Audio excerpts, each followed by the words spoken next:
রূপালী পর্দায় একসময় নায়িকাদের জন্য আলাদা কোনো সংজ্ঞা ছিল। নায়িকা মানেই নির্দিষ্ট বয়স, নির্দিষ্ট শারীরিক গড়ন আর গল্পে তার কাজ নায়ককে সুন্দর করে পরিপূরক করা। নায়ক লড়বে, বদলাবে, জিতবে আর নায়িকা থাকবেন পাশে নীরব হাসি হয়ে। 2000-এর দশকের শুরুতে বলিউডে এই ছবিটাই ছিল স্বাভাবিক। সেই জায়গা থেকেই ধীরে ধীরে দৃশ্যপট বদলাতে শুরু করেন বিদ্যা বালান। তিনি শুধু সফল অভিনেত্রী নন, তিনি হয়ে উঠেছিলেন একটি ধারণার ভাঙন, একটি বার্তা। নায়িকা হতে হলে নির্দিষ্ট ছাঁচে ঢুকতেই হবে এমন কোনো বাধ্যবাধকতা নেই। নিজের ক্যারিয়ারের শুরু থেকে বিদ্যা বালান বেছে নিয়েছেন এমন চরিত্র যেগুলো আরামদায়ক ছিল না, যেগুলো সৌন্দর্যের প্রচলিত ধারণাকে চ্যালেঞ্জ করেছে আর নারী চরিত্রকে দিয়েছে কেন্দ্রীয় শক্তি। চলুন ফিরে দেখি বিদ্যা বালানের সেই 5টি সিনেমার দিকে যেগুলো শুধু তার ক্যারিয়ার নয়, বলিউডের নারী কেন্দ্রিক গল্প বলার ভাষায় বদলে দিয়েছে। ইশকিয়া এই সিনেমায় বিদ্যা বালান ছিলেন না নিষ্পাপ না মহান। কৃষ্ণা চরিত্রে তিনি ছিলেন বুদ্ধিমান, চালাক এবং প্রয়োজনে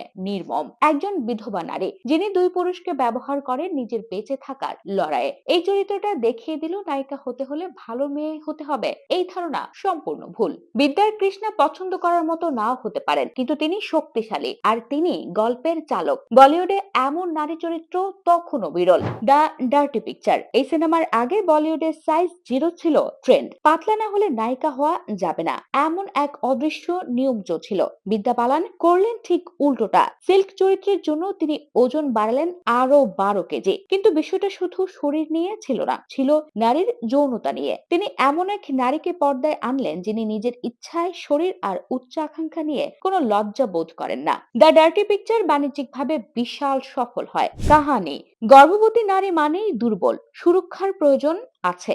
বলিউডে এমনটাই দেখানো হতো। কাহিনীতে বিদ্যা বালান সেই ধারণাকে উল্টে দিলেন। বিদ্যা বাগচি চরিত্রে তিনি কলকাতার ব্যস্ত রাস্তায় নিজের স্বামীকে খুঁজে বেড়ানো এক গর্ভবতী নারী, কিন্তু এই গর্ভাবস্থায় ছিল তার সবচেয়ে বড় অস্ত্র। মানুষের সহানুভূতি, ধারণা, ভুল অনুমান সবকিছু তিনি ব্যবহার করেছেন নিজের পক্ষে। এই সিনেমায় কোনো বড় নায়ক ছিল না, ক্লাইম্যাক্সে কেউ এসে তাকে বাঁচায় না। পুরো গল্পের ভার ছিল বিদ্যার কাঁধে। কাহিনী প্রমাণ করে একজন নারীও থ্রিলারের একমাত্র কেন্দ্র হতে পারেন। তোমারি সালু এই সিনেমায় বিদ্যা কোনো অসাধারণ নারী নন, তিনি একজন সাধারণ গৃহিণী, একজন মধ্যবিত্ত নারী যার স্বপ্ন খুব বড় নয়, কিন্তু নিজের পরিচয় খুঁজে নিতে চান। এই ছবির সবচেয়ে সুন্দর দিক, সোলোর কাজ করতে চাওকে বিদ্রোহ হিসেবে দেখানো হয়নি, এটা দেখানো হয়েছে একটা স্বাভাবিক মানবিক চাহিদা হিসেবে। তিনি ভুল করেন, হাসেন, হোঁচট খান। এই সিনেমা লাখো নারীর মনের কথা বলেছে, যাদের বলা হয় বিয়ে হয়ে গেলে স্বপ্ন দেখার সময় শেষ।